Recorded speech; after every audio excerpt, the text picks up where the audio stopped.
Raz, dva, tri. Works? Don't worry, I'm not going to sing. Hi, my name is Karina Andrašíková, and on behalf of Mladí Žulice, I would like to welcome you on this event. I'm really sorry that we couldn't be in a larger amount of people here, but we have measures, we have lockdown, so we are really happy that we can do it at least like this. First of all, I would like to welcome you in this community center, which we call Stará jedáleň, or in English it's Old Canteen, we can say. And it is a community center which was made as a grassroots initiative of families and parents from this community, of this district, and other youth organizations. We reconstructed for 3 years, and finally we could open it. So I think it's nice. We really love it. It's served for the community, for young people, and if you will be interested, I can show you around during the breaks. We can start with the first guest. I would like to invite Tore Bjørgo. I'm always so worried to try to say your name, or Linda's as well, because it's different like Slovak names, but yeah. And Tore is from Norway. He's the director of CREX, which is research center on extremism, and I'm sure that he will tell you more about himself and his work. So, welcome.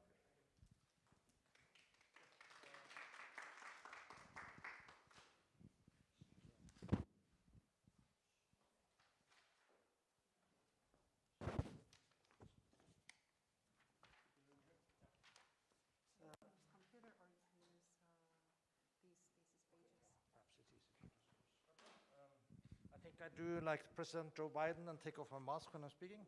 Hope that is okay. Thank you. Glad to be here. It was not so easy to get here because I had a lot of trouble with my train connection when I went here, so I almost missed the plane, but finally I got here, so that is good. Just put on my presentation here. I'm planning to give you two presentations. One about terrorism and violence from the extreme right, which is one of the main topics we are working on. And the second one, I will look at more what are characterizing the people who get involved with extremist groups. So these are two quite different topics. First, a little bit about myself and the center. Let's get this properly on the screen. See how do I get that?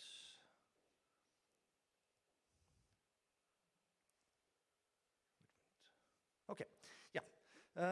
A little bit first about myself. I am, as Karina said, a director at the Center for Research on Extremism.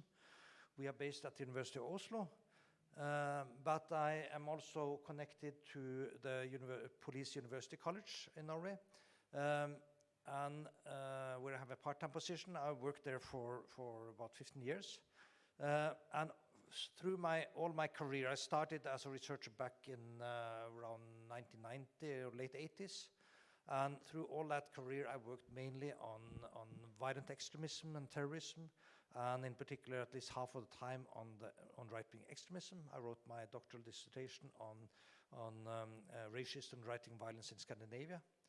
I have been, during all that time, very closely connected to practice, working with municipalities, local police, youth workers, and so on. And back in the mid-1990s, I started the very first exit program or project is more correct to call it, to help people to get out of extremist groups. That project in Norway started formally in 1997. It inspired a similar exit project in Sweden, called Exit Sweden, which again inspired Exit Germany. And since then it has spread all over the world. So I've been quite involved in that process. And these days I work also closely with the RAN, Radicalization Awareness Network in Europe, with something called Nordic Safe Cities, which is working also with cities and municipalities, and we have a similar group, especially in Norway, called Safe City Norway. So I have always had one foot in practice and one in research, although the main foot perhaps is in research. This has been typical for my career, that I have this combination.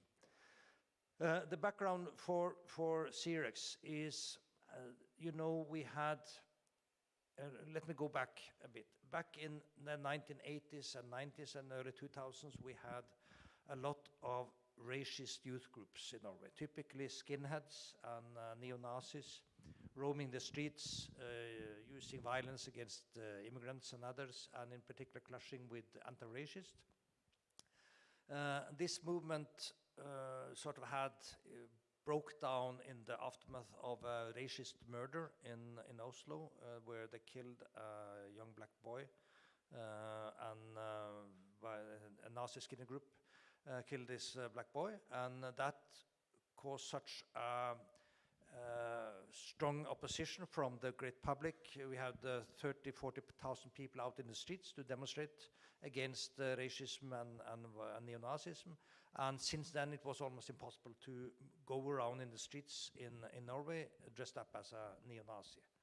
So the skinhead movement, the Nazi skinhead movement, more or less disappeared. And there was still another neo-Nazi group called Vigrid, which continued to exist for a few more years into the late 2000s. So they disappeared around 2007, I think. And they were targeted with a lot of quite effective youth work, and it disevolved. Also, the police security service worked very actively against this group with preventive dialogue, bringing in parents and so on. And so this group disappeared more or less. And so for quite a few years in the late 2000s, and from then, we have not really had street-based youth groups, racist youth groups in Norway. They more or less disappeared. We still had some active anti-Islam organizations, mostly with adults, elderly people typically. But the youth scene had disappeared more or less, and they have never really come back in the streets. They exist online, but that is something different. But then in 2001, 10 years ago, in 2011, 10 years ago, we had this terrible terrorist attack in Norway with a lone actor, a young man, I think he was 28, who had been radicalized on the internet. He did not connect with any street-based or physical organization, but had been very active on anti-Islam groups on the internet. Anders Behring Breivik was his name. He planned and prepared very carefully for a very violent attack, and carried out first car bombing against the main government building. Also, you see it here. This is the home of the Ministry of Justice and the Prime Minister's office, and it was totally devastating. 9 people were killed there, and there was a lot of people wounded and very big material damage. It's still not rebuilt, this area, so it will take a long time, and it costs a lot of money to rebuild the whole area.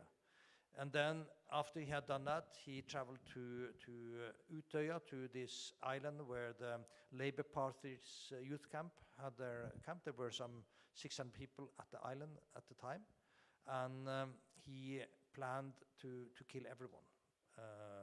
If he couldn't shoot them, he would drown them in the cold water. And he managed to kill, I think it was 68 people there, and wounded a lot. So in total he killed, 69. So he killed a total of 77 people that day, mostly young people, but also some adults. And a lot of people were wounded physically or mentally. So it's a long, really huge impact on a lot of people, also on Norwegian society. So that, and on the background of that, the government of Norway realized that we need to have new research on a new knowledge about a phenomenon that is quite different from what we had before. We had a lot of research on these kind of youth groups back in the 1990s and early 2000s. I did my PhD. We had another who also did her PhD, and we had a lot of research. But what hit us in 2011 was something very different from what we had knowledge about. So there was a decision made to establish and fund a research center to focus specifically on the extreme right. We already had another center that is world leading on jihadism, so we didn't need to cover that, but we were asked to specifically focus on right-wing extremism. So we started in 2016.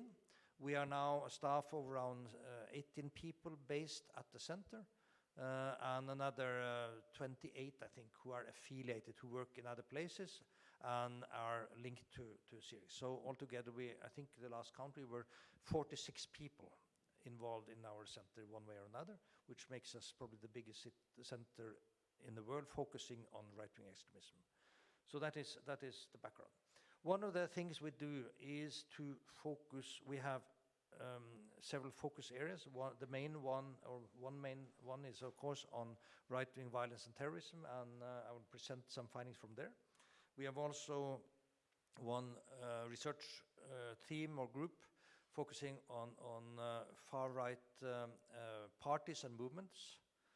We have one focusing on ideologies and identities, looking at things like Nazism, fascism,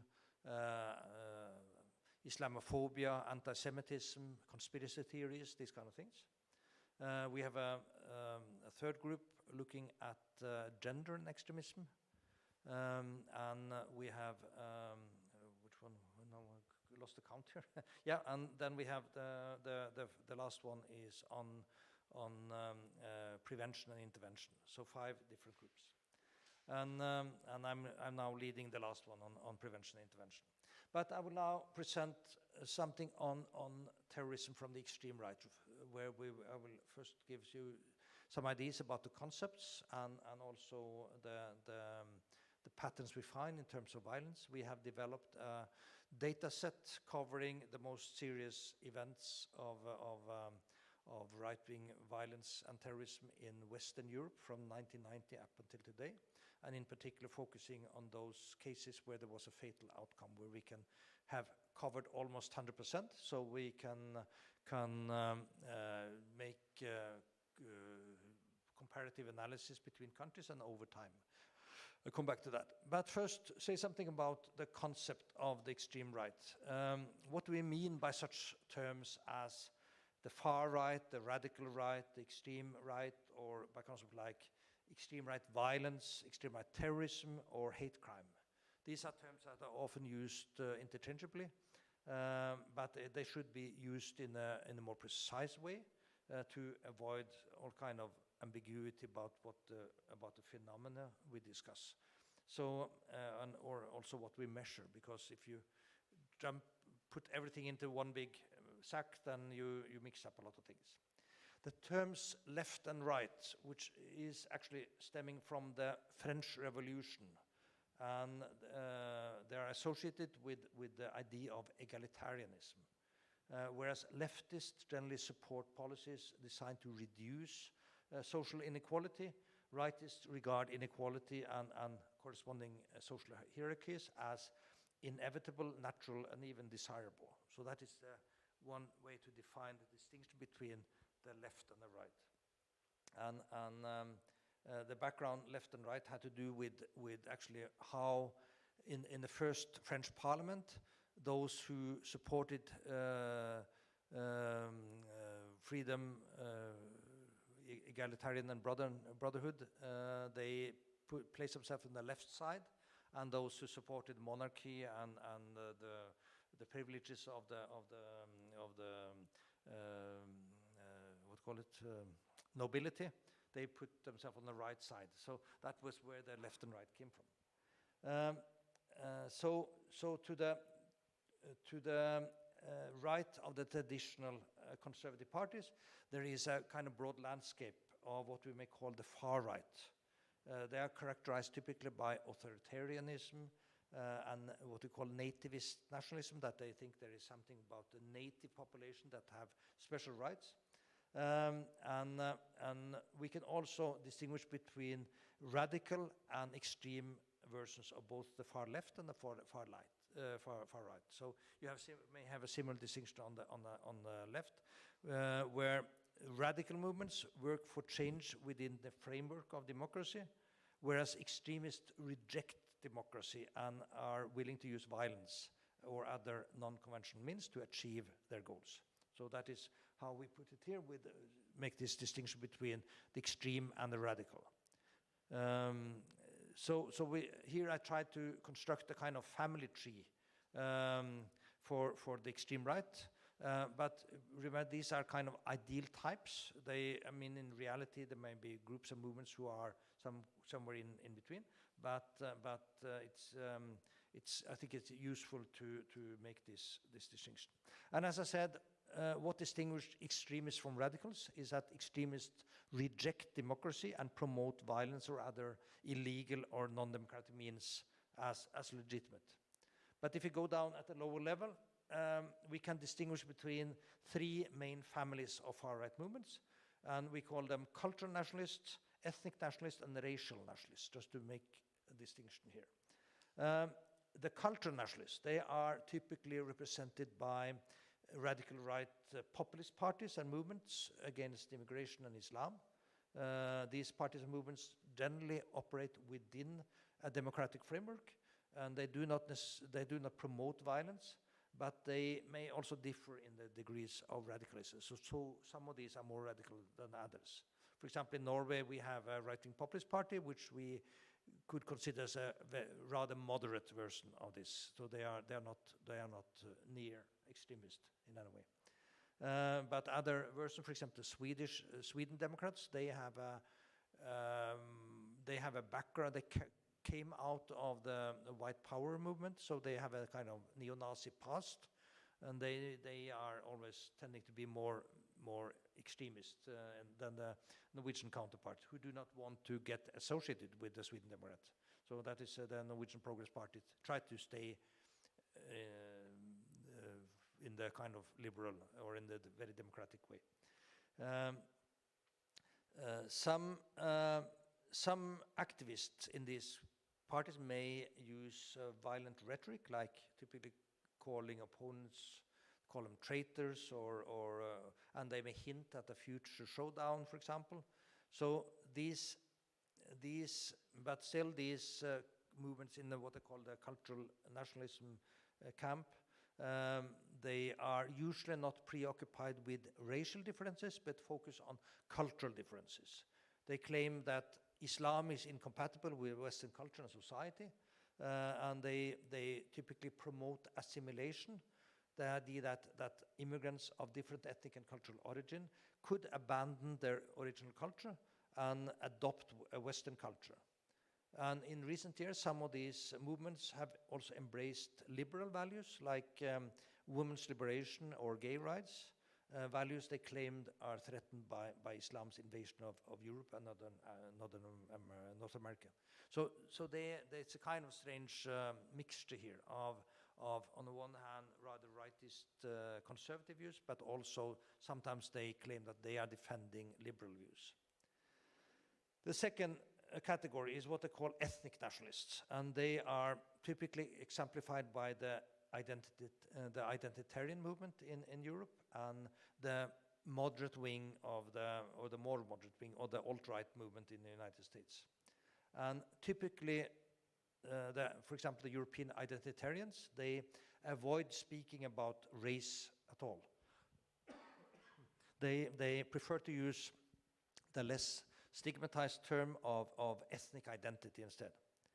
They believe that all ethnic groups should be kept separate in order to preserve their unique norms and cultures and characteristics. They claim that they are equally, they have the same value, but they should not be mixed. They often refer this as ethnopluralism, but you may also say that it's just another version of apartheid, that people and cultures and ethnicity should not be mixed because should be kept separate. That is apartheid in different clothing. They say very clearly that ethnic mixing and assimilation is harmful. So they differ from these ethno-nationalists by where they claim that people can be assimilated. They say that no, they shouldn't. They should be kept separate. So they also, the identitarians, they tend to distance themselves from many core liberal values, and they promote conservative views on gender roles, for example. And they strongly oppose immigration. That is in common with the cultural nationalists. And the identitarians have embraced and popularized the conspiracy theory of the Great Replacement. So they really promoted that, came from the Nouveau Droite, the New Right in France, and promoted that, and that has had a lot of impact, often far into the camp of the cultural nationalists, but also among the more militant ones. So, for example, Brenton Tarrant, the New Zealand terrorist, called his manifesto "The Great Replacement" was a title. So it's really adopted across the board, and that has been quite successful to popularize that idea that there is a conspiracy that where Western government have conspired with someone out there to dilute the European ethnic identity with the people coming in from Middle East and Africa and all over the place, and that is the conspiracy theory. It looks quite similar to the previous conspiracy theory called the Eurabia theory, which claimed that there was a conspiracy between the EU and the Islamic world, that the EU would make it easy for Muslims to come to Europe to take over Europe for Islam. That was a theory that Anders Behring Breivik in Norway used as his justification for his attack. But it's the main difference between these two theories is that the Eurabia theory focused on Islam as a kind of cultural threat, whereas the Great Replacement theory focused on ethnic identity, and sometimes we could call it race, as a big threat.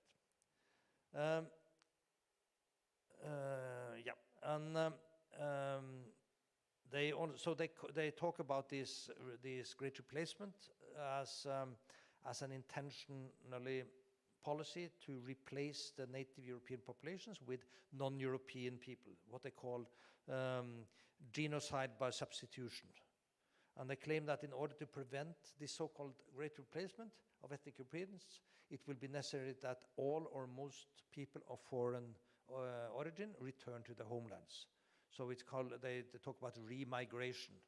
But it's very difficult to understand how this so-called remigration could take place voluntarily without some kind of element of force. So there is an underlying violence here, which they do not speak about. Yeah. So, and then we have in the United States we have another version of this ethno-nationalist movement called, which we could call the alt-right movement. But many alt-right activists are more closely associated with the white supremacy culture, and they are less hesitant to talk about race. They often present themselves as white nationalists, so it's more a kind of racial element here. And these white nationalists experienced a boost when Donald Trump became elected as president, and they consider that now some of their views had support in the White House. So it really gave a boost to this movement, and of course Trump never condemned this movement. He was pressured a lot of times, but he always said that there are good people on both sides and so on, as he said.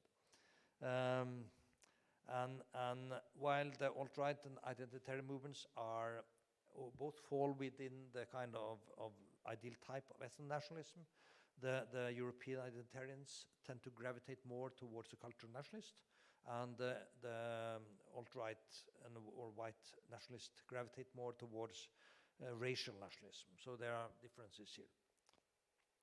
The ethno-nationalist groups generally tend to distance themselves from the use of violence, although not all activists do that. But these movements clearly clash with basic values on human rights, equality, and democracies, to the extent that at least some varieties are very close to what we could call extremism. Whereas other varieties try to present themselves in so moderate term that they are closer to what we could call radical right, populist or cultural nationalist. So it's that's why I make a kind of stippled line. It's not. It's very ambiguous where they go, and quite often people in these movements move between these camps. Then to the extreme right, we have what they call the racial nationalists, that fight for a society based on ideas of racial purity, and they embrace totalitarian ideals and principles. They draw their inspiration from ideas derived from National Socialism, fascism, Christian identity in the United States, and varieties of white supremacy, Ku Klux Klan and these kind of things.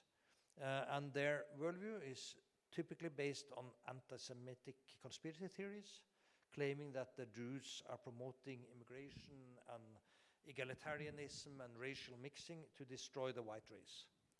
And these movements all reject democracy, and they reject notions of universal human rights, and they consider violence to be necessary and legitimate to achieve their stated goals. They also expect that the race war will eventually come, and when it does, the racial nationalists typically argue that so-called racial traitors and people of the wrong race needs to be exterminated or at least expelled from the country. So it's a very violent theory. As I said, distinction between these kind of ideal types are never sharp in practice. So although a movement or an activist or a specific group may be placed with one of these main families within the far right, there might be wings or individuals who lean towards one of these other types. So there are also often links and collaboration between groups and activists from different ideological camps. But still, the differences which we show here is at least a starting point for understanding the far right and assessing different goals and potential threats that these groups represent. So the distinction between these three families also gives us perhaps a more nuanced view on these groups and which of the groups that are more likely to use violence. And the more violent groups are typically found among the racial nationalist camp. That is where they typically promote violence, although there may be people in the other camps also who do use violence occasionally. But within this racial nationalism, violence is considered to be legitimate and necessary and often laudable way of action. And typically, supporters of racial nationalism, such as neo-Nazis and fascists and white supremacists, figure high among those who are perpetrators of the extreme right violence. But say then a little bit more about these categories. The term extreme right violence cover a broader range of attacks than what I call extreme right terrorism.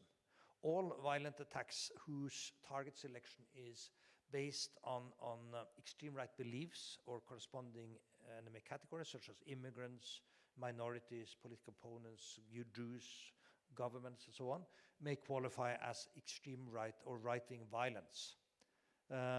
This could also include such kind of violence as vandalism or spontaneous violence, for example, just spontaneous attacks. But to be considered to be terrorism, the attack must be premeditated, means planned and prepared and intended to instill fear in the wider population than to affect the political outcome. So it's a difference between, let's say, a terrorist attack that we had in Norway, or where there has been a preparation and planning compared to, let's say, skinhead group coming across a beggar in the street and attacking or kicking them. That is more what I would call extreme right violence, but it's not terrorism in the sense that it is not necessarily planned and prepared. If they had planned in advance, now we want to attack hostel for refugees by firebombs and preparing firebombs, then it's terrorism, then it's planned, but that's the difference. So, but to make things a bit more complicated, let's add the category of hate crime, which is hate crimes may include incidents that qualify as extreme right violence or extreme right terrorism, or both, but it may also include acts that are not violent, such as, for example, racial harassment or hate speech, which are not directly violent, but they are still hate crimes. And you can say that generally hate crimes are motivated by some kind of bias or hatred against certain categories of people, such as religious or ethnic or sexual minorities, or people with disabilities. But the categories of people protected by hate crime legislation varies considerably between different countries and different legislation, because hate crime is a legal term and legal systems differ. So, for example, in most countries, including Norway, homosexuals are specifically protected by hate crime legislations. But, for example, until recently, hateful acts against transgender people were not included in the hate crime legislation in Norway. Probably by mistake, now that has been changed, now it is included. But in 23 out of 49 countries in Europe, sexual orientation is not protected by hate crime legislation. And that is not by mistake. That is a political decision that these are not groups we want to protect. So what is legally defined as hate crime varies considerably between countries, and political winds play a major role in deciding which kinds of target groups are included and protected by hate crime legislation. So that is something to be aware of. I don't know, for example, in Slovakia, is sexual minorities or homosexuals protected by hate crime legislation?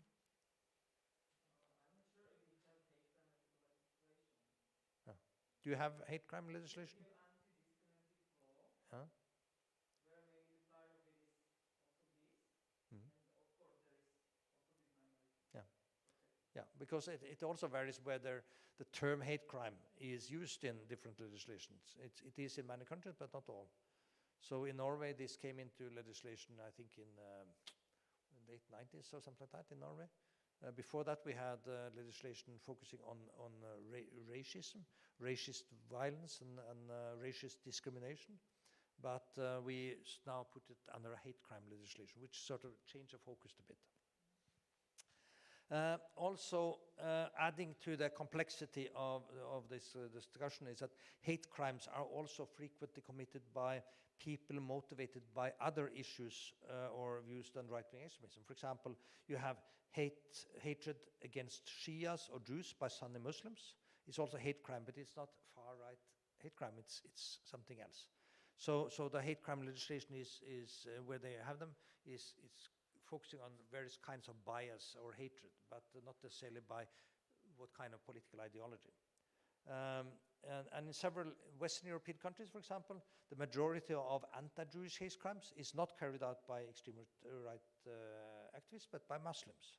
So that at the same time you have hate crimes against Muslims. So it's a very complex picture. And there are also many cases of extreme right violence or terrorism that are not hate crimes by hate crime legislation.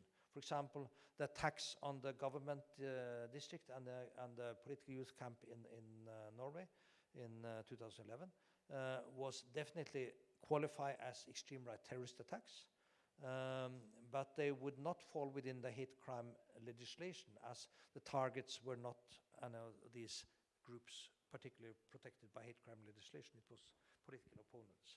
So in contrast, for example, the attacks on Muslims in New Zealand in 2019 would certainly fit all three of these categories. So you would find here that the attacks in Norway would fall here. They are extreme right terrorism, they are extreme right violence, but they are not hate crime. Whereas the attacks in New Zealand would be here.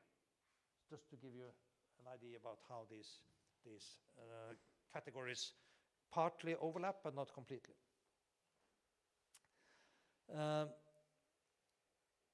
But because these terms are often used kind of mixed up and used ambiguously, it can be difficult to know what kind of violence we're talking about. And often we have statistics that are misleading because they use different definitions, and often statistics presented, for example, by Europol is not comparable across countries because different European countries use very different definitions. So, for example, Sweden has a very narrow terrorism legislation, and when they report in terrorist attacks, some attacks that are clearly, in my view, right-wing terrorism are not reported because they are not carried out against a government. It's very narrowly defined. So you cannot really use those statistics to compare. So we have, just to give you another example, we have this is a mixed, here we have got a lot of statistics on extreme right or racist or violence in the United States, presented by different organizations using different definitions and different inclusion criteria, different data collection systems, and you get a totally confusing image. What is it going up or going down? You don't know, because they suddenly, for example, there was an increased focus on extreme right violence, and a lot of institutions started to count and collect data, and then you get, of course, an increase. So you can get very misleading images. So what we did at Xerox was to make a data set which goes back to 1990, where we use the same definition and the same inclusion criteria throughout that period.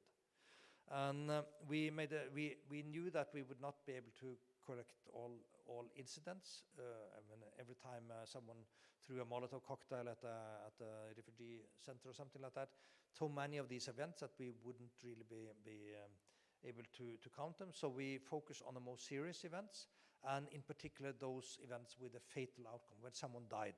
Then we had good reason to believe that we were able to collect almost 100% of the cases. It happens again that we come across one single event back in 1996 that we hadn't counted before, so we included that, but it doesn't make much impact on our statistic because we have now 213 fatal attacks covered in that period, and we believe we can use those data to make a very good overview of the real trends.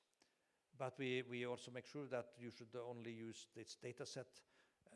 We make this data set available to researchers, but we have to be very clear that they have to use it according to the criteria, that they don't compare all the data, because we started to, up until 2015, we had one person who collected data. He was for his PhD. And then when we started at Xerox, we made a team, and we got correspondence from all of Europe, and we increased data collection. So we got a much more of the non-fatal events, which of course made a huge increase in the number of registered attacks. And we have seen cases where some scholars take those data and say, oh, it's a huge increase in extreme right violence during the last 5 years. That is just because we have increased data collection. So what kind of trends do we see when we look at the number of fatal or extreme right attacks in Western Europe where someone died? This is what we see. This is the number of events, not the number of dead. And what we can see is that there were more of these right-wing extremist attacks in the 1990s and early 2000s than we've had during the last few years. So there has actually been a decrease in the number of fatal attacks compared with the 1990s, what we have today.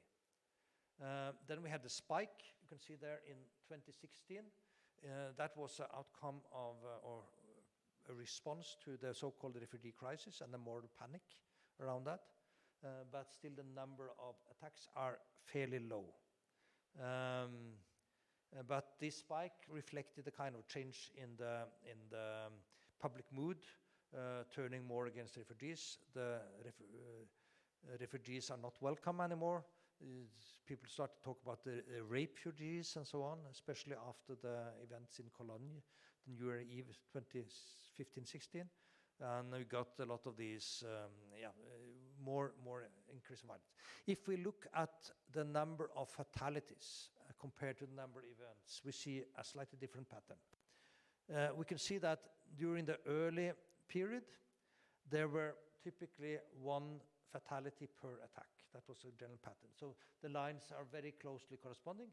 And then in 2011, we had this huge spike in number of fatalities caused by the attack in Norway, where 77 people died in two. Actually, we count it as one attack because there was the same perpetrators the same day, but it was a huge outlier. But we also see some tendencies that during the last few years we have seen difference between the number of attacks and the number of dead.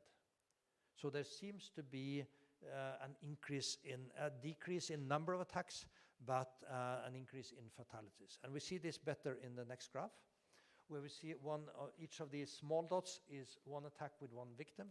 And you can see there were actually only, in this period, only 5 attacks with 5 or more fatalities in Europe. So the typical pattern has been a lot of small-scale attacks, very frequent, especially in the early period. And in later years, there have been fewer but more deadly attacks. And I can explain that more as well. We could have counted Oslo and Utøya as 2 attacks here because there were different methods, but we choose to count it define it as one attack or one plot. But still, you have so we had typically in the 1990s we had a lot of attacks on refugee or immigrant hostels, and some of these were very deadly, but most of them were not. And then we had this huge attack. We had on the 5-year anniversary of the 22nd of July attacks, 22nd of July 2016, we had an attack in Munich at a shopping mall, where a person who was inspired by Breivik carried out a massacre with a gun, mainly focusing on young people with a minority background, killing 9 people, and then himself. And he was not very ideological, but he had picked up some extreme right notions, but he had also an Iranian background. So he was kind of a strange case there, and he never had any impact politically in the extreme right, but he did a very serious massacre. And then we had the Hanau shooting in 2000, which was the last one, where a person who was extreme right and very conspiratorial, but also mentally ill, carried out an attack where he killed 10 people mainly in those water pipe saloons in Hanau. But there have also been a number of plots that have been either failed or foiled, who did not kill or did not carry out mass. They tried to do mass killings but failed.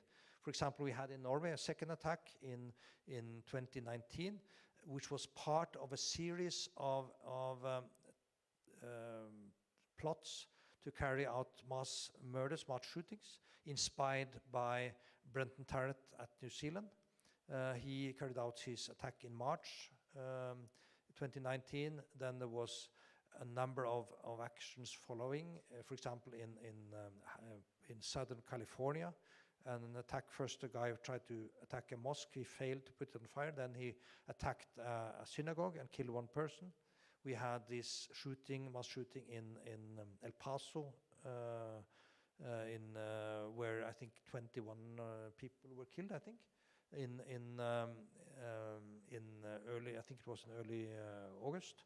Then we had this attempted attack in Norway, where a young person who had been inspired by the New Zealand shooter and the two others the same year tried to carry out. He first killed his adopted sister from China, and then he tried to do a shooting massacre in a mosque, but he failed there. He was overwhelmed by two elderly men, so he didn't kill anyone there, but it did have an impact still. The number of Muslims going to mosques in Norway has been reduced after this attack because there's a lot of fear. They don't feel safe. There were another attack also in Halle, Germany, later in that fall, and then we had this Hanau attack. And then the pandemic came and things kind of calmed down. So there have been fewer or much less attacks recently. Now, what can explain these changes? And first of all, say a little bit about the targets of extreme right violence. What has been consistent during these years is that ethnic and racial minorities have been the main targets of extreme right violence. And you can see that they are the red part of these bars.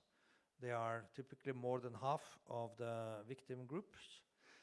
Then we have another group which is the green part of they are what they call political opponents, typically people from the left or anti-racist or similar groups.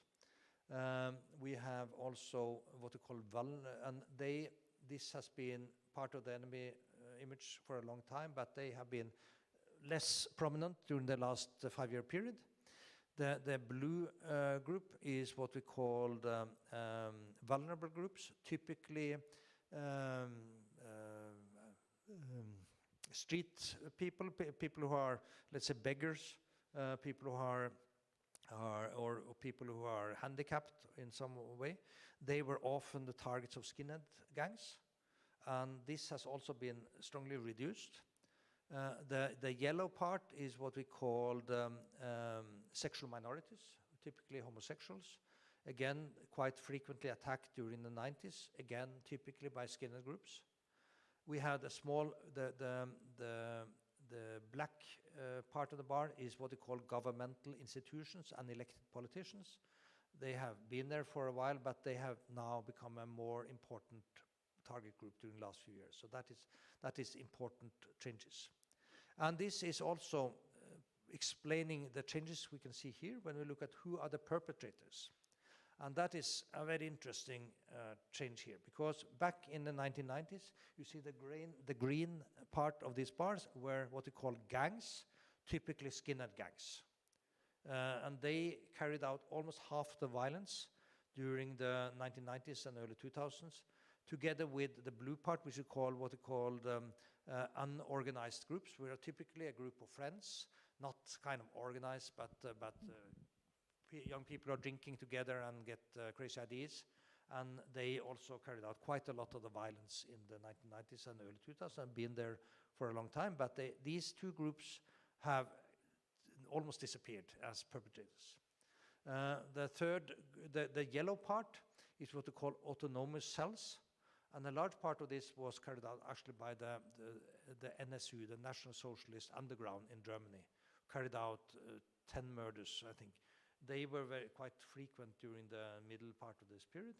They are now also, this is a type of groups that are typically 2 or 3 people who are relatively unconnected to organizations.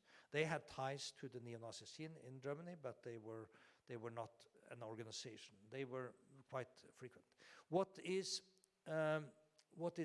And also the dark blue, I think it's dark violet here, is what they call organized, which are formal organizations. They were behind quite a lot of violence in the 1990s, early 2000s, and some other parts. What we see here in the last period, 2010 to 14, is typically carried out by the Golden Dawn in Greece. But again, the last period, we see that they are very, very small part. The main perpetrator group in what we call extreme right violence and terrorism are the lone actors. Those who are carrying out violence on their own. They are not doing this as part of an organized group. They may be linked to an organized group, but they don't involve anyone else in the planning or preparation or carrying out of violence. And this has been stable, but now they are the large majority of the perpetrators during the last period. So this is today the main threat of extreme right violence. Typically people we saw like Anders Behring Breivik in Norway, and a lot of those who carried out attacks during the last few, in 1919 for example, are lone actors. So the main image is that whereas the neo-Nazi skinheads were the main threat in the past, the new threat are these. The lone actors who are radicalized on the internet, who carried out attacks on their own, and often try to carry out mass murder, typically with automatic or semi-automatic weapons, and try to kill as many as possible. And that is why we got this pattern with fewer attacks but more fatal attacks. That is the general pattern we see in Western Europe. We are now trying to expand our data set to include Central and Eastern Europe as well. And also we are working to include Australia and New Zealand and Canada, and we work together with a group in the United States to include the United States as well, so we get better coverage of this. But for example, the American colleagues find similar patterns, that lone actors are now the main threats and they try to carry out mass violence.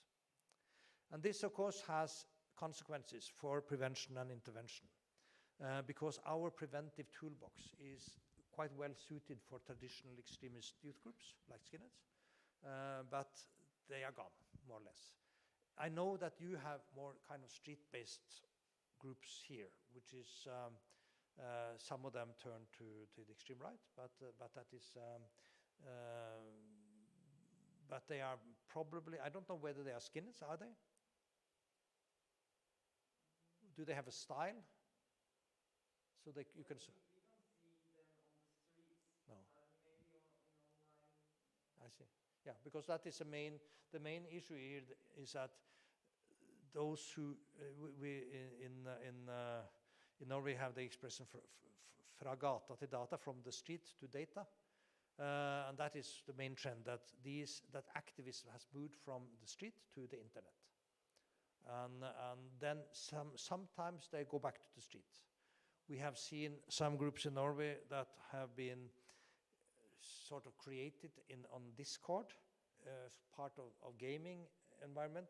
Some extreme right activists have infiltrated those and tried to recruit them, and sometimes they end up by also meeting in the street, but they are not really a street phenomenon. So that is something we see. The problem is that they are radicalized on the internet. They are often part of transnational violent subcultures rather than local street subcultures, and they are much more difficult to detect and intervene. And we don't really know who kind of owns them. Which municipality do they belong to? Which police district do they belong to? And who have a responsibility to intervene? Because at best you may see they have a flag on 4chan saying that they are from Norway or Slovakia, but you don't know where they live. So it's difficult to intervene. And also we've seen kind of double tendency here. On one hand, we see that the violent activists, those who carry out the violence, are older than before. They are typically 20 plus, often even 30s and 40s. So they are not those we have kind of youth work tools to work with. On the other hand, we see some very, very young people who are involved typically on the internet, and they can be very young and very extreme. They do not necessarily have a lot of violent capacity. So they may be very big-mouthed in terms of saying extreme things, but do not necessarily make a big threat, but sometimes they may also end up doing something serious in the streets. And the first one to detect those people are often those who are close to them, like their family, friends, perhaps teachers, who detect, or a youth worker who detect that here is a young person who is changing rapidly and we don't really know what it is. In that case, it's important that they tell someone who have some measures in their toolbox that can use to work with this young person. So, that is our first talk, and then we have some time for questions and discussion.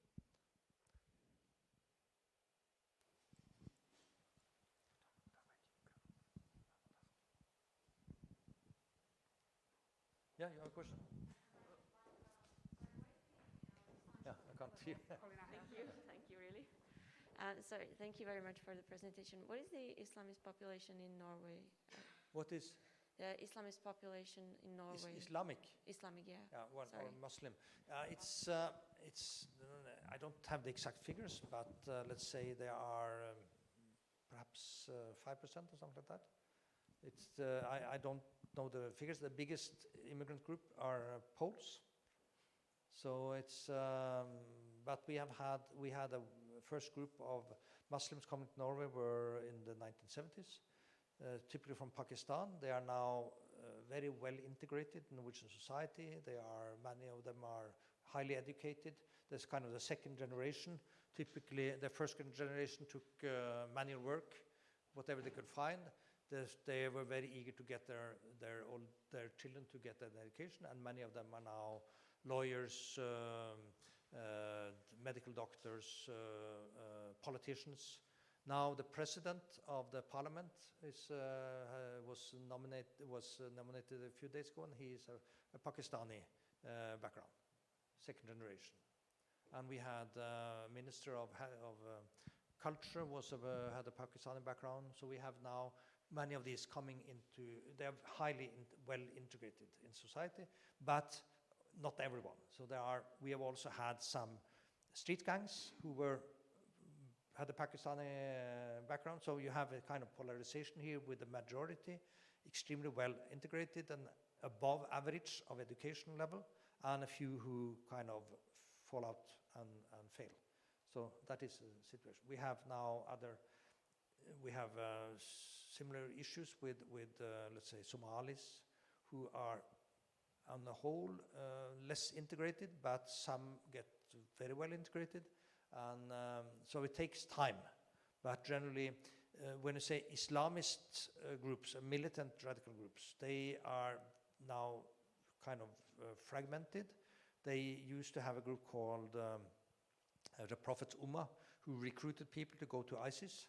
We had about 100 people who did, and some died, some are still in prison camps, and some came back, some served time in prison. But the movement has fallen apart, so it's not really a Islamist, militant Islamist movement in Norway anymore. Yep, other? Okay, thank you for the presentation. I would like to ask, has Norway had any experience with sort of militia groups or paramilitary organizations? Yeah. Something like that. Yeah, we don't, because it's a strict law against paramilitary organizations in Norway.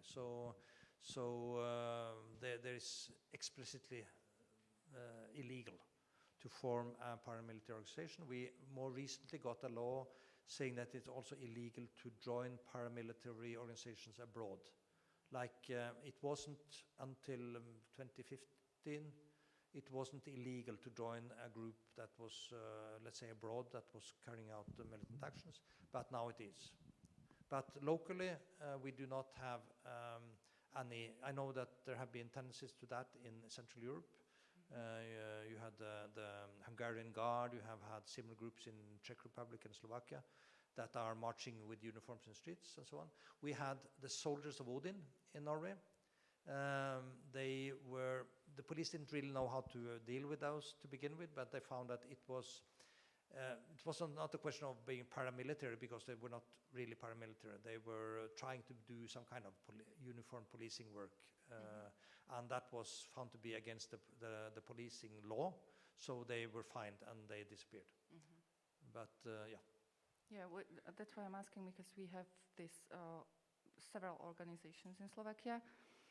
One of them is, but I think I'm not sure if it is illegal in Slovakia, don't you know, to form, but I think it is. But they are officially a civic association focused on training and fitness and patriotism. So, but they really look like an army, and it was, they became prominent when the conflict in eastern Ukraine broke out, and some of the people actually went to fight for the separatists. Yeah. So they actually do some really army training, but officially they are a civic association. So there are ways to, circumvent the law, but yeah. Yeah, we have actually a specialist on this issue at Syrix, and some of you may know him because he worked in Bratislava for 5 years, Kasper Rekavik. He is now a researcher at Syrix, and he is working on paramilitary foreign fighters from the extreme right going to Ukraine. So that's not my field, but he has it. I did, however, back as a response to this wave of vigilantist groups, I did a research project which ended up with a big anthology, together with another person you may know, Miroslav Mareš from Brno. And we edited this book, which is now available, called Vigilantism Against Migrants and Minorities. And it can be downloaded for free. So you can just search the title. If you search my name and his name, you'll find it. And it's just to download it. And we have articles there about these kind of militia groups in Central Europe and also American groups. So it's quite a lot of interesting stuff there. So just vigilantism against migrants and minorities, and it's at Routledge. I think I have just half an hour left. I won't be able to get through my other talk here. I have to hurry up.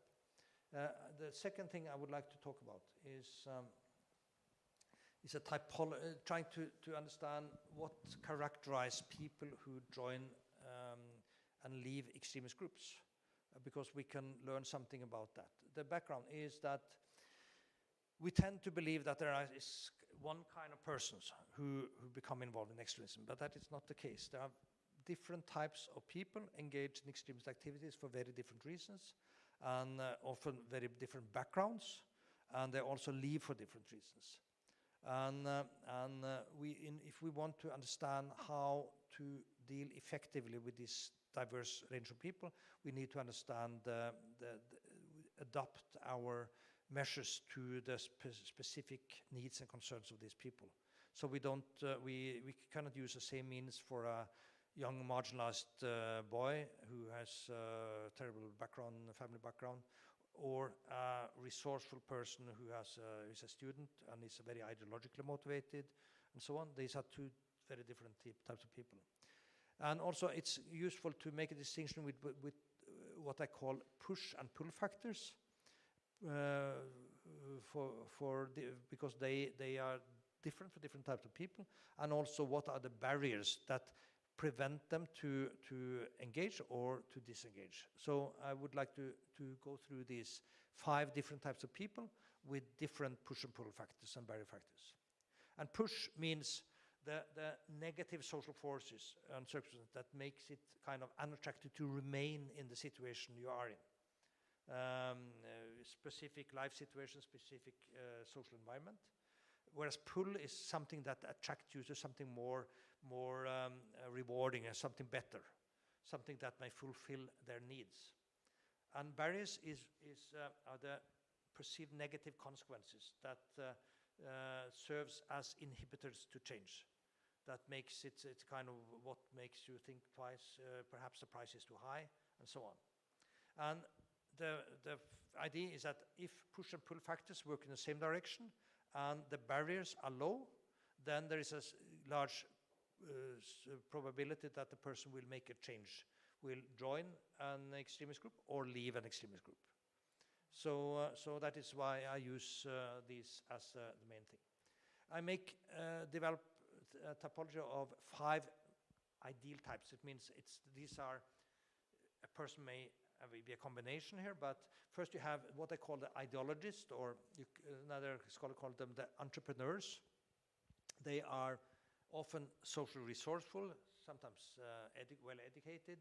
They are driven by political engagement and idealism, sometimes altruism. They want to do something for others. But also they may have big personal ambitions to be a leader, to be someone who people look up to. And the second type are what I call the followers. They are primarily driven by social needs. They may be lonely, they have no few friends, they have an uncertain identity, they may be victims of bullying, and they need protection, for example. The third one are what I call adventurers. They are sensation seekers. They look for excitement and action. They are fascinated by violence and uniforms and weapons and so on. Then you have those I call the angry and frustrated, often coming from a terrible social background, growing up in dysfunctional families, perhaps brought up with violence from parents, often parents who have alcohol or drug problems or mental health problems, and they typically end up with poverty, parental neglect, victimization. They are engaged in crime and violence and substance abuse. So they are really the typically very marginalized young people.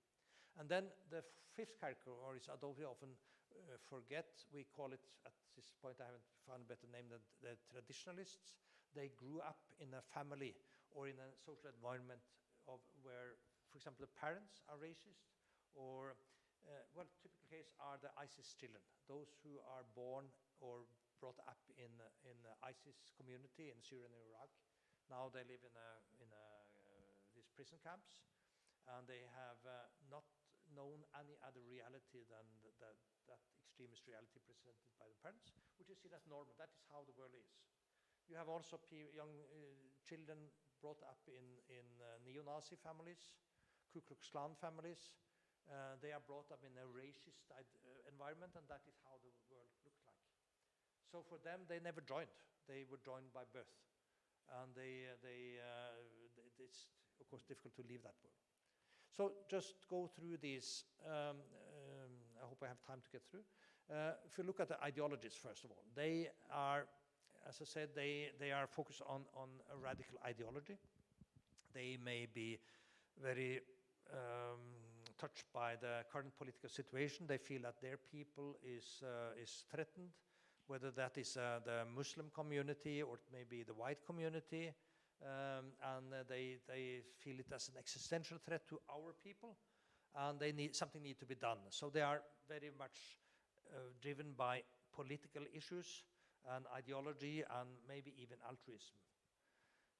And for them, the pull is that they have now a political cause that may give them a kind of purpose in life. They can do something. They have an opportunity to do something for others. They have agency, personal agency, and they may often get status in the group as leaders. They tend to become leaders because of their kind of drive, and they are admired by others, and that is very satisfying to them as well. So that is an attraction. But there are also barriers here for joining, because some of these are resourceful people. Maybe they have studied, they have an education, they may have a good future, and if they get involved in violent extremism, they may have to give up that future. They know that they may be stigmatized, they may be prosecuted by the police, they may lose family ties. So it's also a price to pay for these people. So there is although they may have push and pull, there might be barriers that keep them away from doing this. But also we see that some of these people leave these kind of extremist movements, even if they are leaders. That is typically because they are disillusioned in one way or other, either with the cause. They realize that the cause is lost. There is no way we can make this change. It's impossible to get this pure white society or this ideal Muslim society, and they realize perhaps it's better to work politically rather than through violence, or they may give up the cause entirely. Sometimes they have moral concerns. They feel that there is a contradiction between our very idealistic goals and the violence we use. Sometimes they realize that we thought we were fighting for the Muslim cause, and then we kill Muslims. Why? It's a contradiction. So, and also there is often a lot of infighting in the groups. A lot of betrayal, backstabbing, and this feeling of failure. So, for example, after the disintegration of ISIS, there were quite a lot of people who left, for example, because they feel that their dream had failed. Also, there are pull factors for these people. These are resourceful people. They may see an opportunity to have a good life outside the group, or they may see that perhaps it's better to work politically than through non-violent means. For example, take Northern Ireland, where the IRA leaders realized that they had reached a dead end by trying to pursue this through a terrorist campaign, and then they saw that perhaps we can achieve more by going into a political process, and they did, and they became politicians instead, and they had more progress that way than by their old means. But for those who are leaders or ideologists, there are also barriers to leave. For example, they may easily be seen as traitors to the cause or traitors to the movement. That is something they may feel, or they may feel that they are threatened by their old peers because they have now left the movement. They are traitors. So they can risk criminal prosecution for what they have been involved with, or negative sanction from society, because they are known as being a militant leader, and maybe they feel that they have ruined their future. They have no future outside. I know people who were extreme right leader. He had a master's degree in sociology. He had a good future, could have had, but when he left the movement, he did not really was able to fulfill his career because he was stigmatized as a former Nazi. So that may also be a barrier, that they realize that they have ruined their future. The second group are the followers, those who join mainly because they have certain social needs. For example, they have this experience of loneliness. They have been victimized by bullying or others. Some have been victims of street gangs, for example, from immigrant gangs, or they feel a lack of purpose in life. They have these kind of needs. And then the pull is that this extremist group may provide them with a package of friendship, community, protection, identity, meaning in life, even sometimes an economic income, sometimes, or they may even find a romantic partner. There were people who went to ISIS in Syria and Iraq for the purpose of getting married, or for have sex. So that was also a drive for some. That they, especially some of the women who left, were seeking a romantic partner among the foreign fighters. So that was also a pull factor. And the barriers, of course, some of these may realize that if they join this extremist group, they may face social stigmatization, and it may destroy their ties to their family, to their social network, or their future job. So there's a cost by joining. For those who leave, there's much the same. There are often disillusionment, but mainly not so much with the cause as with the internal relations in the group, with the leaders. They feel that the leaders are using them. They get involved in criminal or violent activities they didn't really want to be in. They feel that they may end up in prison, or they may be targeted by violence from enemies. And they feel all these negative consequences they did not realize when they joined. And the pull is very often that there is something on the outside, like finding a girlfriend, a boyfriend outside the group, maybe getting a child, getting attachment to normal society, opportunities for pro-social activities, education, job. These are the people where youth work is often very effective, because you can provide an attractive alternative to the activities in extremist groups. I mean, a youth club, an attractive activity, a new social network. Perhaps they can find some of these groups, these extremist street groups, are often all boys, all males. No girls there. So maybe a youth club is a better opportunity to find a girlfriend. That is something that is attractive. You cannot arrange marriages, but you can arrange a social environment where they can find a partner. That is something. but often, of course, some of these may feel that they have burnt the bridges back to mainstream society. They have feeling the stigma of being seen as a Nazi or whatever. And also they fear quite often that they may be targeted by their friends, old friends in the group, because they're seen as a traitor. Or they may have got enemies among militant anti-racists, and they fear that if they lose the protection of the group, they may be vulnerable to be beaten up. So these are barriers. Then we have the adventurers, those who are mainly sensation seekers, those who are looking for excitement, feel that ordinary life is boring, mundane. They can get some excitement by playing video games or shooting games, but they want to feel the real thing. How is it to really to fight, have a real weapon, or to march in a group with uniforms? These kind of things is attractive. Some of these militia groups we talk about is fulfilling these needs of militancy. That is attractive. So they are attracted by the opportunities for action, for having this adrenaline rush of fighting. And some of them really like weapons and uniforms and stuff. But they have experienced this kind of video game reality. But maybe they also in reality realize that it's easy to shoot and kill people on the screen. It's a different thing to do that in reality. And when they get into reality, let's say go to Syria, Iraq, together with their friends, both lusting for action, violence and shooting, and suddenly the friend is on the ground with his insides out on the ground, screaming, horrible thing, and they realize that violence and death is something horrible. And they realized that maybe they were in for something that they didn't realize. So reality is not like the video game. And they realize that they have to get out of this. And again, maybe there are other ways to fulfill these opportunities for excitement. Maybe you can get into, let's say, risk sports or anything, other things that can give them other activities. And also, I mean, these are often people who burn out. They live high on adrenaline for a long time, and that is very exhausting. So even if you can get all this in this militant group, it's not so fun after a long time. But again, they have barriers to live, like if they have been involved in illegal activities.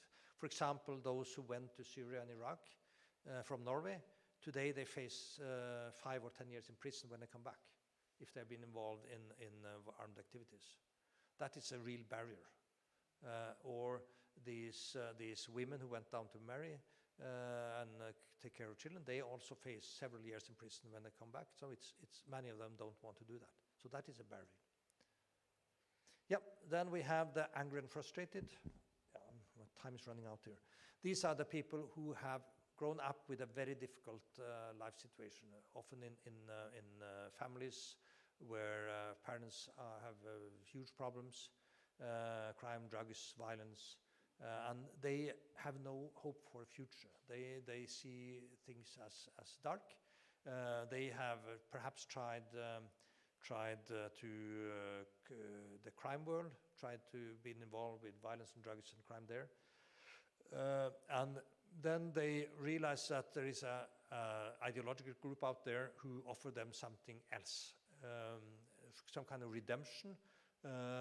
Where they can find a meaningful community where their violent and criminal skills are valued. It could be in a neo-Nazi gang, in a militia group, or it could be with ISIS. They know that there are also some barriers for these people. They may have some goodies in the criminal lifestyle that may be attractive, like access to drugs and alcohol, a lot of sex partners and so on. And maybe they have to give up this for a more kind of Puritan way of life, let's say with ISIS, maybe. So that is something they have to break with. But we see that that ISIS type groups try to appeal to these people. This is a recruitment poster made by ISIS to recruit young people in criminal gangs. Sometimes people with the worst past create the best futures. Wow, that is something for those who have been involved with drugs and violence and street gangs. And here we can join this Islamist group and become valued members of a new community where we can be heroes, looked up to because we are good with violence, and wow, the bright future. That is something they play on, and they recruited quite a lot of people from those backgrounds, quite successful. But the reality was that these groups didn't really solve their underlying social problems, so creating problems. We have examples of criminal young people from Norway who went to ISIS. They became good at violence there, but they also were so unruly, and they committed a lot of stuff that made them problematic even within ISIS. And there were cases of people who have been executed by ISIS because they continued to be criminal in ISIS. Or their problems continued, and these people were not really committed to ideology or the political cause. They were there for their own personal reasons, and similar things we find in neo-Nazi groups, that they also attract these kind of people. They also sometimes have recruitment campaigns in prisons to try to get young white tough guys to join a neo-Nazi group. But it didn't solve their problems, and quite often they left after a while, went back to a criminal lifestyle, where they could get again access to drugs and alcohol and sex and all this on money. But there were also some of those people who actually came back to try to find a more peaceful way of life, and we have seen some successful cases of these with a very criminal background, who went into the Nazi group and after a while got fed up, and they left, and they were able to find a reasonably good life, normal life, without a criminal lifestyle. They need a lot of help, because they have a huge bag of underlying social and mental problems. Often they have a criminal record, they have few skills in life, they need perhaps to get training to get a job. So it's difficult, but it is sometimes possible. Then we have the final group. Those are called the traditionalists, those who are bought into an extremist group. They enter by birth. They are not recruited. They come in as babies. They are brought up, socialized in a extremist way of life, which to them is a normal way of life, and everyone they know are extremists. It is quite similar to those who are born into religious sects, like you have I don't know which groups you have in Slovakia, but we have had a number of these where people are born into a sect, and it's very difficult to leave, because if they leave their family, they have to leave their family as well. So this is the only reality they know, but also growing up in this kind of extreme environment may also involve quite a negative experiences. Growing up with ISIS, it means that they end up in the middle of a war. Perhaps their parents are killed or wounded. There is also a lot of internal repression, so life in that group may become unbearable even for those who grow up there. And also we see the same with people growing up in neo-Nazi families, that quite a few of those, they are not totally isolated from society, so they get impulses. They have to go to school, they have to meet other children, they see that other children have more freedom than they have. There are attractive things in life which they are denied, so that there are tension between the life in the extremist group they grew up in and life outside, and some of these people also leave. And we see the same with people growing up in extreme religious sects. So there is a prospect for a better life outside, but also what makes it very difficult to leave is that their entire social environment, their family, is often so deeply entrenched in the group that if they leave, they also have to leave the family, and sometimes the family are denied to have contact with them. And we've seen, let's say, groups like Jehovah's Witnesses, we say much of the same. If they leave Jehovah's Witnesses, then the family are not allowed to have contact with them. That is a terrible price. So it's a huge break with everything they know. It's a huge barrier. So if we can see the lessons for prevention and intervention here, is that one size does not fit all. There is not one type of intervention that will work for all these groups, because they are so different. and we need to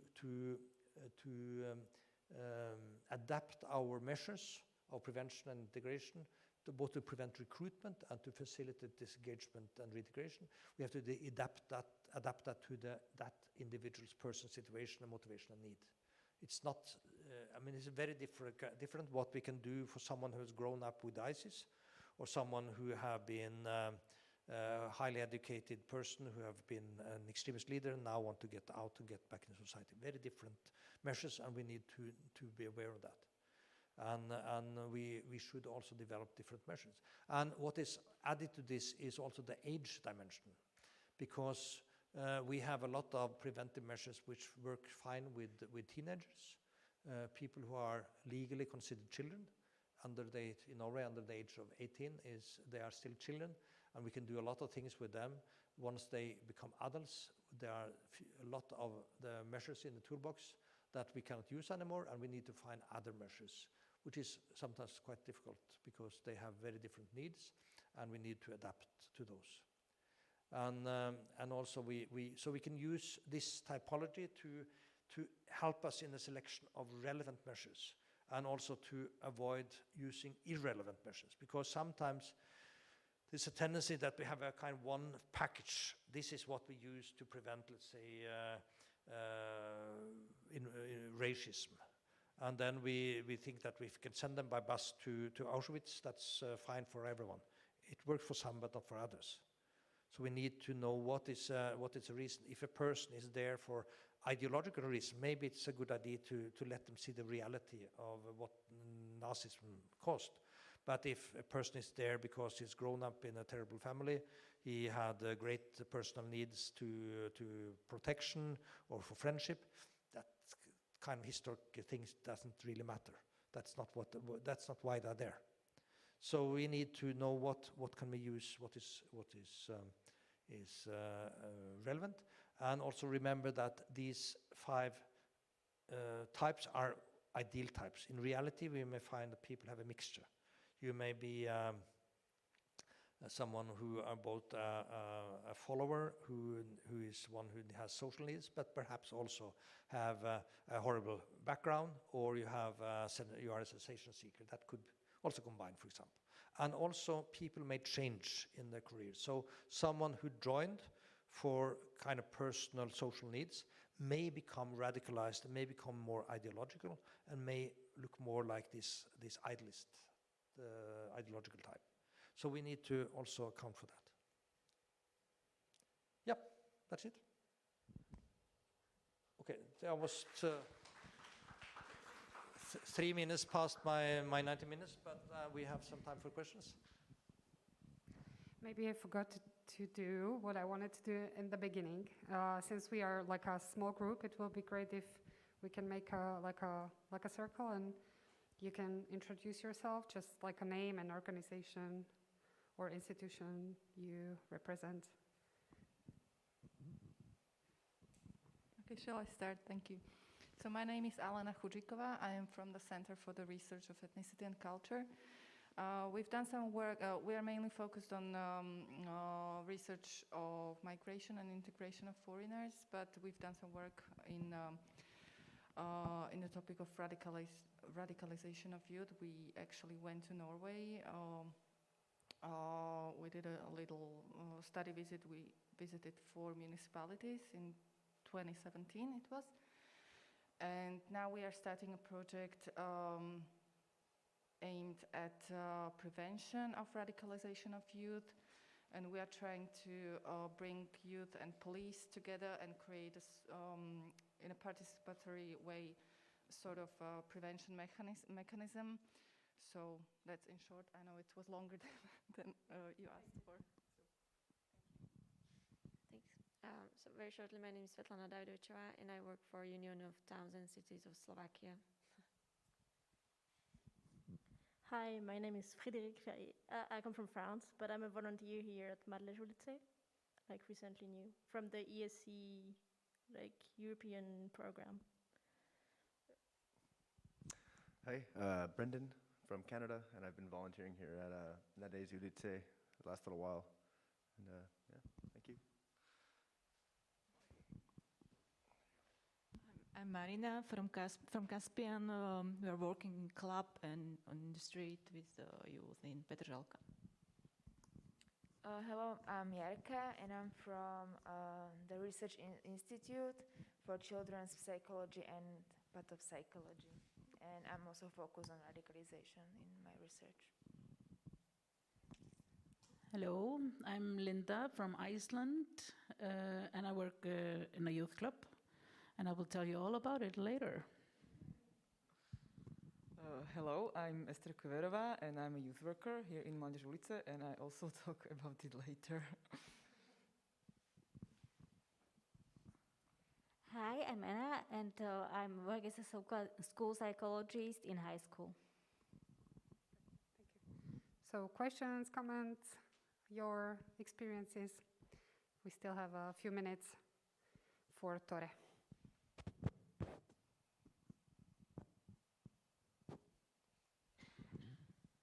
Sorry, thank you. So I'm not sure if we will be talking about this later, but I'm interested in the exit program in Norway. Exit program, like the radicalization or whatever we can call it. And if you have involved those who were before radicalized or extremists, like former extremists, if you work with them, and if so, how? Thank you.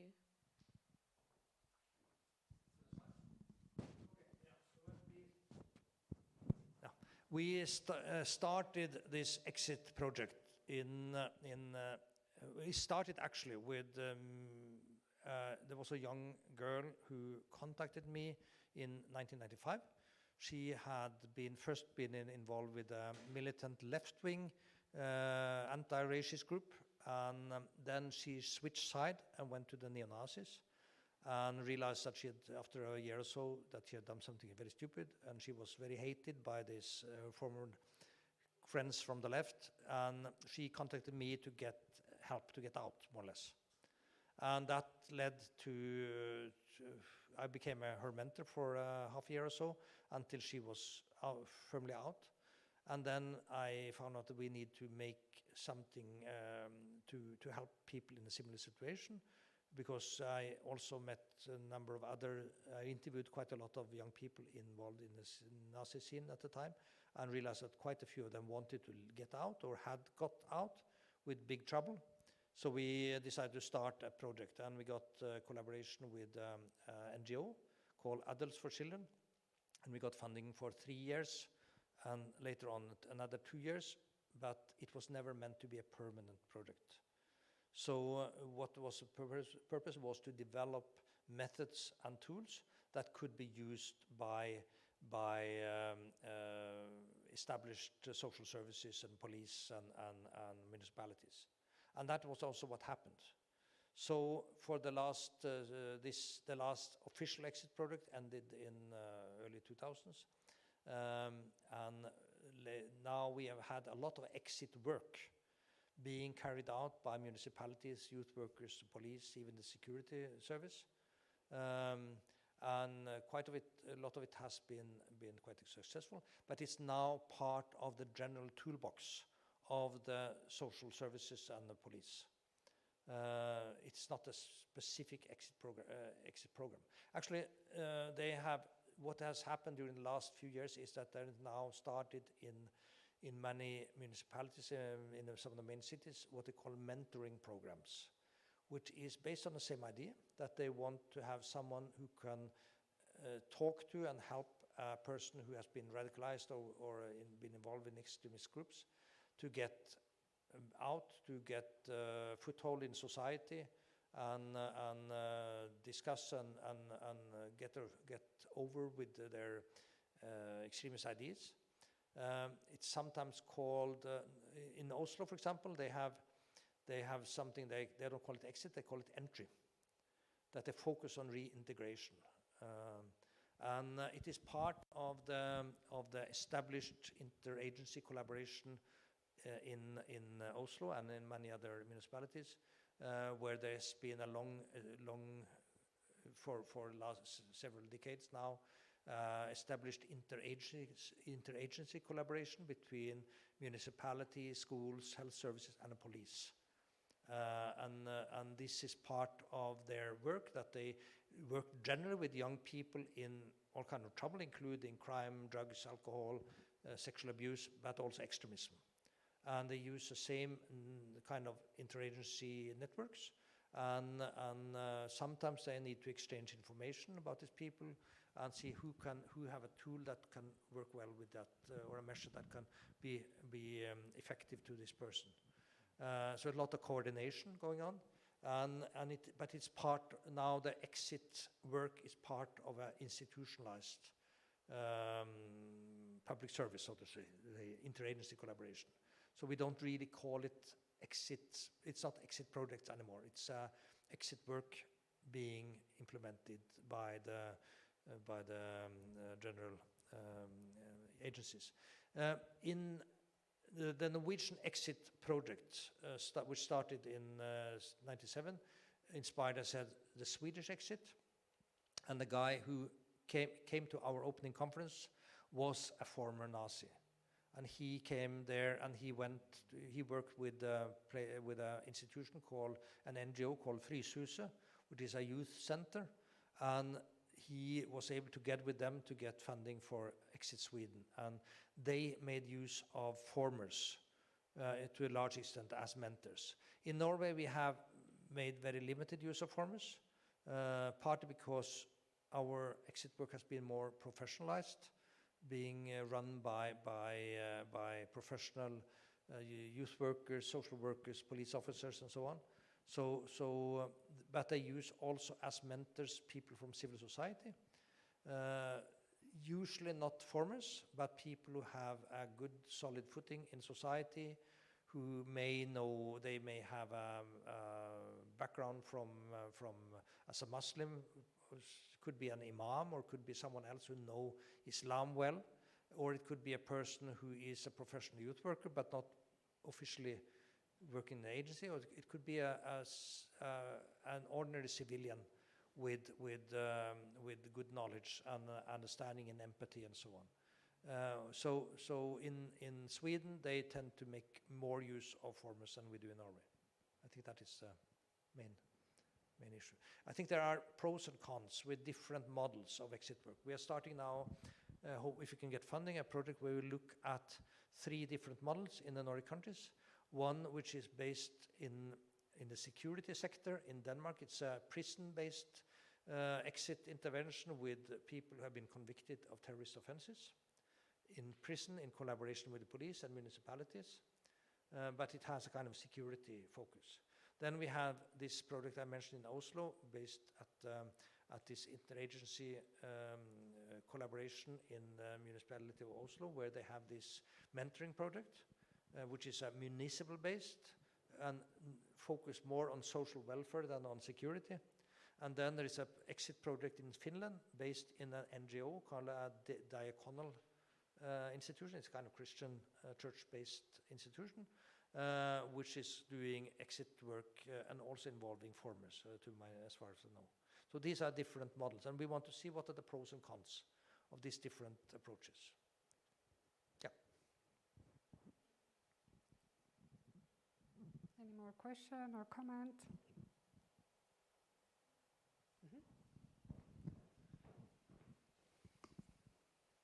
I would like to go back to the typology you just introduced to us. And I would like to ask if there is some method or measure or some screening method which we can use to recognize where those kids or youngsters, because I'm focused on youngsters, how we can find them, in which group they fit. I'm asking because we're working with schools, and they're very interesting in some methods how they can recognize where those kids, and then, of course, decide how to work with them. So is there some way how we can find out? Yeah, I have not, this is my model, so I have not developed it into a tool. So I think, and I think you can use it as a kind of background knowledge. And when you meet the person, you can see, does this person, he or she, fit more or less into one of these categories. These are ideal types, but it may be useful to sort of check this person against your toolbox and see what do we have measures that fit this person's need. So this is more a tool to the practitioners to make them aware that there are huge differences between different types of people, and that we should make sure that we